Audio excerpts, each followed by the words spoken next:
The sea was in front of them. An army was behind them. There was no escape. No weapons. No backup plan.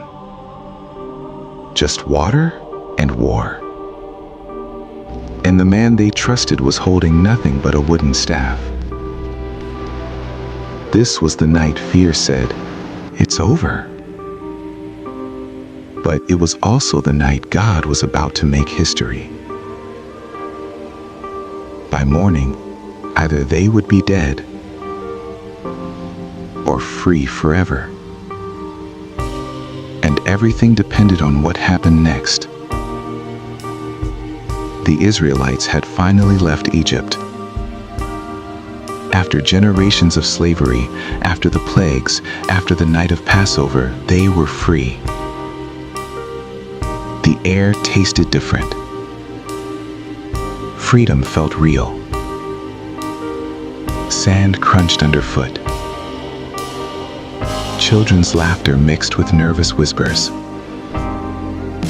Every heartbeat echoed hope and fear. But freedom does not always mean the battle is over. Pharaoh's heart hardened once again. "What have we done?" he shouted. "Why did we let them go?" 600 of Egypt's best chariots were summoned. Horses thundered. Soldiers armed themselves. The same hands that once whipped Hebrew decks now held spears.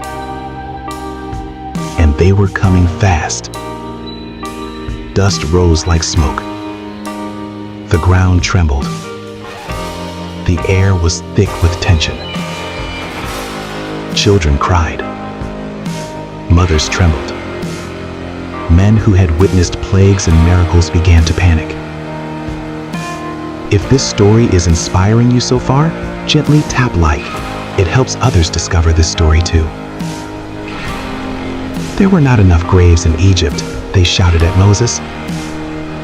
"Did you bring us here to die?"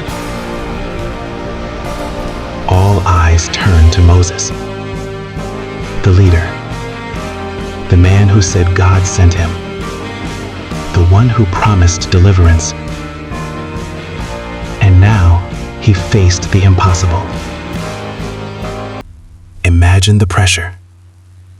Thousands of lives depending on you, and no visible solution. Have you ever felt the weight of impossible choices?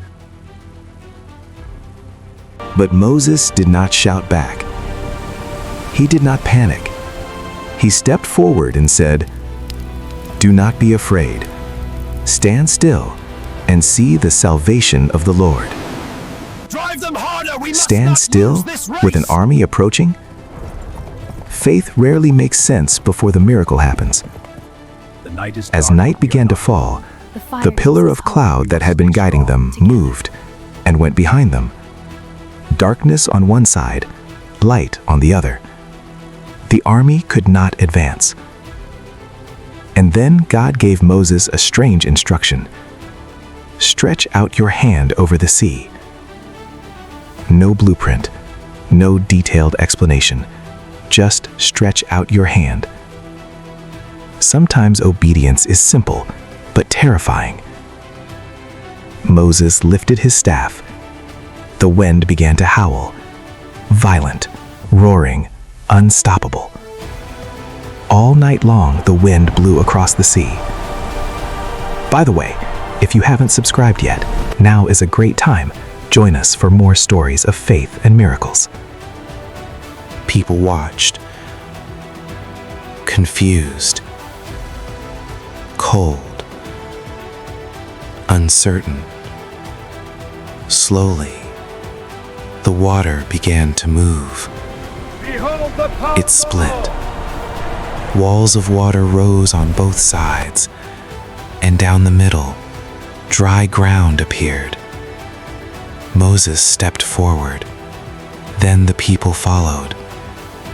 Families walked between towering walls of water, children gripping parents' hands, every step echoing the question, will this hold? Dust swirled, wind whispered through the walls of water. Fear and faith battled in every heart. Behind them, the army watched in disbelief. Pharaoh gave the order, "Follow them."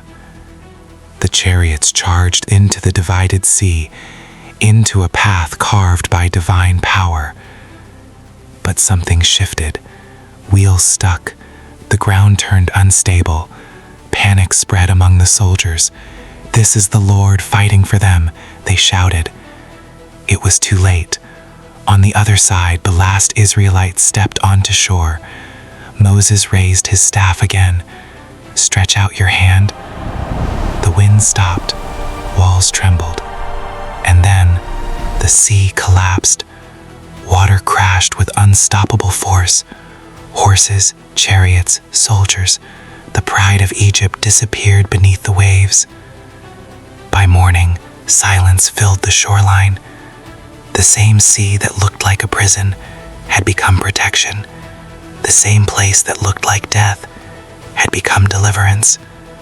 Fear turned to awe. Panic turned to praise. They saw with their own eyes what God could do, not when the path was easy, but when there was no path at all. Sometimes God allows you to stand between the sea and the army, so that when He moves, you will know it was Him, not your strategy, not your strength, not your timing, His power. You might be standing in your own Red Sea moment right now, trapped between what's chasing you and what's blocking you, pressure behind you, impossibility in front of you. But the place you think is your ending could be the stage for your deliverance. The Israelites walked into that sea afraid. They walked out free forever. And sometimes freedom requires walking through what frightens you. The sea parted once, but the message remains. When there is no way, God can still make one. And sometimes all you are asked to do is stretch out your hand. If this story encouraged you, please like this video and share it with someone who needs help today. Don't forget to subscribe and hit the bell so you never miss another Bible story that inspires your faith.